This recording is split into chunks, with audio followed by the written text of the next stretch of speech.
ETF index mutual funds నేర్చుకుని stock మార్కెట్లో రాణించాలనుకుంటున్నారా? వెంటనే ఈ నెంబర్కి కాల్ చేయండి.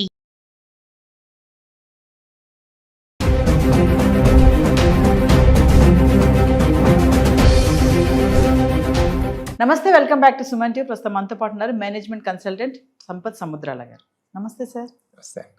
సార్, ట్రంప్ మనం చాలా వీడియోలో మాట్లాడుకున్నాం. ఇప్పటికీ ట్రంప్ చాలా నిర్ణయాలు తీసుకుంటున్నాడు.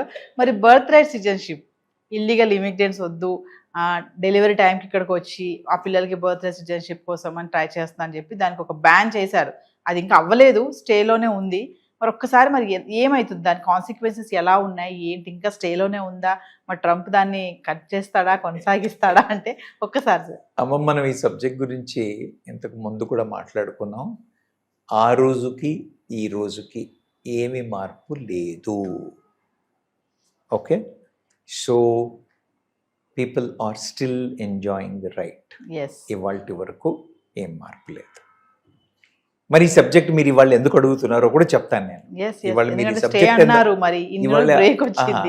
మీరు ఎందుకు అడుగుతున్నారు ఈ సబ్జెక్టు అని అంటే, మే 15వ తారీఖున సుప్రీంకోర్టులో అక్కడ ఈ కేసు ఆర్గ్యుమెంట్స్ డిస్కషన్స్ అయ్యాయి. అందుకని మళ్ళీ అందరూ ఓకే ఈ సబ్జెక్ట్ గురించి మాట్లాడుతున్నారు. సుప్రీంకోర్టు అక్కడ మోస్ట్లీ జూన్లో డెసిషన్ ఇవ్వచ్చు. కాబట్టి జూన్ వరకు అయితే ఈ రైట్ ఉంది. అంటే ఏంటి సార్, జూన్ తర్వాత పోయే అవకాశాలు ఉన్నాయా అని అంటే అక్కడ సుప్రీంకోర్టు ఎలా చూస్తుంది దాన్ని ఆలోచించినట్టు దాన్ని అనుగుణంగా మారే అవకాశాలు ఉన్నాయి. అయితే అలా అయినప్పటికీ కూడా, ఎందుకంటే ఇది కాన్స్టిట్యూషనల్ అమెండ్మెంట్ మీద ఉన్న పాయింట్ కాబట్టి తను చేయడానికి లేదు, ఈ హ్యాస్ నో రైట్ అని మనకి స్టేట్ కోర్ట్స్లో డిసిషన్స్ అయ్యాయి. స్టేట్ కోర్ట్స్లో డిసిషన్స్ ఇచ్చేప్పుడు 1-2 స్టేట్స్లో కోర్ట్స్ నేషనల్ వైడ్గా ఇది వర్తిస్తుంది అన్నట్టుగా జడ్జిమెంట్లు ఇచ్చారు. అయితే ట్రంప్ గారు గవర్నమెంట్ సుప్రీంకోర్టులో వేసిన కేసు ఏంటంటే, అవి స్టేట్ కోర్టులు అవి నేషనల్ పరంగా ఎలా రూలింగ్స్ ఇస్తాయి అని ఛాలెంజ్ చేయడమే తప్పితే బర్త్ రైట్ని వాళ్ళు అప్పీల్ చేశారా, డ్రాప్ చేశారా అన్న సబ్జెక్ట్ మీద కోర్టుకు వెళ్ళలేదు.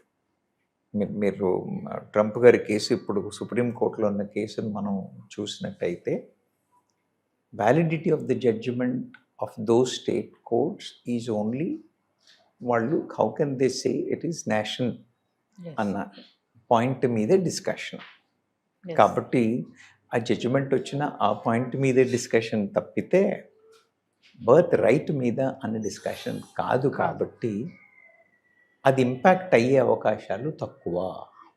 అంటే కంటిన్యూ అవుతుంది, రైట్ ఉంటుంది అనే బిలీవ్ చెయ్యాలి మనం.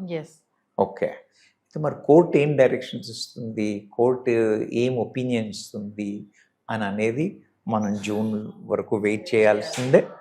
జూన్లో సుప్రీంకోర్టు డెసిషన్ తరువాత ఏం మార్పులు ఉంటాయి ఏంటి అనే దాని మీద డిసైడ్ అవుతుంది. ట్రంప్ తీసుకునే నిర్ణయానికి కోర్టు ఆమోదం తెలుపుతుందంటారా, వ్యతిరేకిస్తుందా? ఎక్కడైనా కూడా కాన్స్టిట్యూషన్ ప్రకారంగా ఉండాల్సిన సబ్జెక్ట్ని ప్రతి ప్రభుత్వాలు, ప్రతి దేశంలో కూడా, భారతదేశంలో కానివ్వండి, యుఎస్లో ఎక్కడైనా కూడా కొన్ని రైట్స్ ప్రభుత్వాలకు ఇవ్వబడతాయి. అవునా? కొన్ని ప్రెసిడెంట్ ఇండిపెండెంట్గా చేయడం, కొన్ని పార్లమెంట్లో అప్పర్ హౌస్లోనో లోవర్ హౌస్లోనో డిసైడ్ చేయడం అనేవి రూల్స్ ఉన్నాయి. అవి ఫాలో అయినంత వరకు కోర్టులు ఏం చేయలేవు. అవి ఫాలో కానప్పుడు మరి ఒకసారి లా ఉంది, ఈ ప్రభుత్వాలే లాస్ ఎనాక్ట్ చేస్తాయి. ఎనాక్ట్ చేయబడ్డ లాని వాళ్ళు ఫాలో అవ్వకపోతే, ఇప్పుడు నేను చెప్పాను కదా, ఇది కాన్స్టిట్యూషన్ అమెండ్మెంట్ని ఛాలెంజ్ చేస్తున్న పాయింట్ కాబట్టి ఇది ఆయన ఇండిపెండెంట్గా తీసుకున్న డెసిషన్ కాబట్టి ఇది చెల్లదు. He cannot take a decision like that అనే పాయింట్ మీద డిస్కషన్. అంటే చెల్లదు అంటున్నారు కదా సార్. అంటే నాది ఒక క్వశ్చన్, ఇప్పుడు అమెరికా అధ్యక్షుడు కదా ట్రంప్, మరి తనకి తెలీదా నేను ఈ రూల్ పాస్ చేస్తే ఇది కోర్టు కొట్టేస్తుంది అని? అంత పెద్ద దాన్ని ఎలా తీసుకొచ్చారు? అంటే స్టార్టింగ్ నుంచి ట్రంప్ ఒకటి ఏంటంటే ఇల్లీగల్ ఇమిగ్రెంట్స్ ని అరికట్టాలి. నో ఆయన ప్రయారిటీస్ ఆయనకు ఉన్నాయి. Hmm. యు అండర్స్టాండ్, ఆయన ఛాలెంజెస్ ఆయనకున్నాయి. ప్రతి స్టేట్లో ఇప్పుడు మన భారత ప్రభుత్వం చేసిన డెసిషన్స్ కూడా కొన్నిసార్లు సుప్రీంకోర్టు కొట్టేసింది, Yes. అవునా? స్టేట్ గవర్నమెంట్స్ చేసినవి కూడా హైకోర్టులు కొట్టేసాయి. Yes. కొట్టేసిన తర్వాత మళ్ళీ సుప్రీంకోర్టులో మరి వీళ్ళకి తెలియక కాదు. అప్పుడున్న వాతావరణం, అప్పుడున్న పరిస్థితి, అప్పుడున్న పొలిటికల్ సినారియో, వాళ్ళు ఎలక్షన్స్ ముందు ఇచ్చొచ్చిన ప్రామిస్లు, Yes. ఇవన్నీ ఇన్ఫ్లుయెన్స్ చేస్తాయి కదా. Yes. సో కనీసం ఇంప్లిమెంట్ అవుతుందా కాదా వేరే విషయం. అలాంటి అప్రోచ్ అతనికి ఉంది, ఈజ్ ఇన్ అవర్ ఫేవర్ అన్నదన్న పబ్లిక్ కి చూపించాలి కదా అతను, అవునా కదా? Yes, ఆయనకి yes. అలాంటి ఉద్దేశం ఉంది. He's looking for us, he's trying to do something అన్న మైండ్ సెట్ అయితే ఉంది, Yes. Yes. అన్న ఆలోచన అయితే కలగాలి కదా. అందుకని తెలియకపోవడము అని కాదు. Okay, so everybody will try to do whatever best possible. కొన్నిసార్లు ఇలాంటి పొరపాట్లు లేదా డెలిబరేట్గా చూద్దాం, if it is not challenged అన్నట్టుగాను, because they are super powers. సో అది నేను అంటున్నాను కదా, మన దేశంలో అవ్వలేదా? మన వాళ్ళు చేయట్లేదా? మరి మోడీ గారిని ఎత్తుతున్నారు, ఈజ్ ద నాలెడ్జ్ బ్యాంక్ అని అండి, ఇంకా what ever you talk about. మరి ఆయన డెసిషన్లు కూడా కోర్టులో ఛాలెంజ్ అవుతున్నాయి, అవ్వట్లేదా? Yes. అంతే, దానికి ఇట్ ఈజ్ సర్వసాధారణం. మనం దాన్ని క్వశ్చన్ చేయడానికి లేదు. ఆయనకు తెలిసి చేయడం, తెలియక చేయకపోవడం అని కాదు. పొజిషన్లో ఉన్నప్పుడు sometimes they are force to take decisions Yes. Like that. So present చూసుకుంటే ట్రంప్ రూలింగ్ ఎలా ఉంది అంటే అమెరికన్స్ కూడా కొంచెం అగెనిస్ట్ గానే ఉన్నారు ట్రంప్ పైన. మీరు అన్నట్టుగా చాలా వీడియోలు చెప్పారు, ట్రంప్ డెసిషన్ మేకర్ ఎలా అంటే స్పాట్ గా తీసుకుంటాడు డెసిషన్స్, కొంచెం చిన్నపిల్లల మనస్తత్వం అని కూడా. అంటే ప్రెసెంట్ ఎలా ఉంది అనుకోవచ్చు సిచ్యువేషన్? మనకు అంత క్లియర్గా చెప్పలేమమ్మా. ప్రతి దానికి కూడా రెండు వైపులా you understand my Yes. Point. Yes.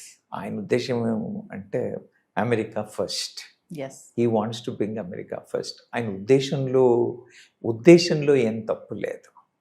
వ్యవహార శైలిలో అక్కడిక్కడో రెండో మూడో పొరపాట్లు జరిగే అవకాశాలు ఉన్నాయి. కొంచెం తొందరపాటు వ్యక్తే, ఇంతకు ముందు ఉన్నప్పుడు కూడా ఆయన కొంచెం తొందరపాటు వ్యక్తే. కానీ ఆయన ఉద్దేశంలో వాళ్ళ దేశం ప్రజలకి మేలు కలగాలి అని అన్నప్పుడు he has to take care. Yes. కానీ దానివల్ల ఏమవుతుందంటే ఆయన తీసుకుంటున్న కొన్ని డెసిషన్స్ వల్ల అక్కడున్న ప్రజలకి కూడా, ఈవెన్ అమెరికన్స్కి కూడా అంత ఫేవరబుల్గా లేవు అన్న ఇది వచ్చినప్పుడు కొంత విముఖత వస్తుంది. కానీ ఇప్పుడే కదా మొదలైంది, ఇంకా ఆయనకి చాలా టైం ఉంది. ఒకవేళ ఏదైనా చిన్న పొరపాట్లు అటు ఇటు అయినా కూడా సరి చేసుకోవడానికి he still has lot of time. So we should wait and see without making a comment either this side or that side. We should wait and see. Further గా మరి అబ్రాడ్ ఎడ్యుకేషన్కి వెళ్ళాలనుకునే స్టూడెంట్స్ మీరు ఏమైనా చెప్తారా? అమెరికా ఇప్పటికైతే ఇప్పుడు నేనేమన్నానంటే, నేను లాస్ట్ టైం కూడా చెప్పాను, ఇక్కడ లేనట్టు అక్కడ ఏదో ఉందనుకుని పరిగెత్తాల్సినంత పరిస్థితి లేదు. మన దగ్గర విద్యా సంస్థలు బాగున్నాయి, మన దగ్గర ఎడ్యుకేషన్ సిస్టమ్ బాగుంది, మన దగ్గర ఆపర్చునిటీస్ బాగున్నాయి. మనం ఒక సూపర్ పవర్ అయ్యే పరిస్థితుల్లో ఉన్నాం. భారతదేశం అన్ని అవకాశాలు ఇస్తుంది. ఊరికే క్రేజ్ కోసం అమెరికాకి వెళ్ళడమే తప్పితే అక్కడ పెద్ద బెనిఫిట్స్ ఏమీ లేవు. అక్కడ కండిషన్స్ ఇంకా స్ట్రింజెంట్ అవుతూ ఉంటాయి. సో ఐడియలీ అంటే పిల్లలు వాళ్ళు స్వతహాగా స్టడీ చేసి మేము ఎంచుకున్న ఏరియా పనిచేస్తుంది, మాకు అక్కడ వాట్ యు కాల్ బెటర్మెంట్కి ఛాన్స్ ఉంది అని పిల్లలు డిసైడ్ చేసుకుని పోయే వాళ్ళని మనం ఆపాల్సిన అవసరం లేదు. బికాజ్ ఇక్కడ కూడా కొన్నిసార్లు మనం డెసిషన్ తీసుకున్న తర్వాత కూడా మార్పు చేసుకోవాల్సి వస్తుంది.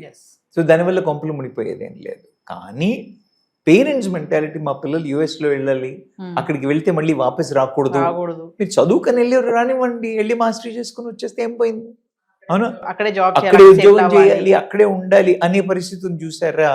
అది I don't suggest, that may not be a right thing. దానికోసం పోవాలి అనుకునే పిల్లలకి మాత్రం I suggest please think twice. Parents mind set అనేది పేరెంట్ మైండ్ సెట్ మారాలమ్మా. పిల్లలు పెద్ద ఛాలెంజ్ ఏం లేదు, పేరెంట్ మైండ్ సెట్ మారాలి. ఇక్కడ లేనిది అక్కడ ఉంది ఏంటి? It's a spacious country with less population, so you may find little better, but that can be done even here. So ఏదేమైనా బర్త్ రేట్ సిటిజన్షిప్ మాత్రం జూన్ వరకు వెయిట్ చేయాల్సింది. ఖచ్చితంగా. ఒకవేళ ట్రంప్కి అనుకూలంగా వస్తే మాత్రం చాలా స్ట్రిక్ట్ గానే ఉండొచ్చు అనుకుంటా. కాదు, అక్కడ ఆ కేసు కూడా బర్త్ రైట్ కి అన్న డెసిషన్ కాదు, ఆ పర్టికులర్ కోర్ట్స్ ఇచ్చిన డెసిషన్ కి మాత్రమే. కాబట్టి ఇప్పటికీ ఇంకా దాని మీద డెసిషన్ అవ్వదు. కాబట్టి జూన్లో వచ్చే డెసిషన్ కూడా mostly it may not impact, but that may pave a way whether to have or not to have అనేది we should wait and see. Thank you sir. Thank you.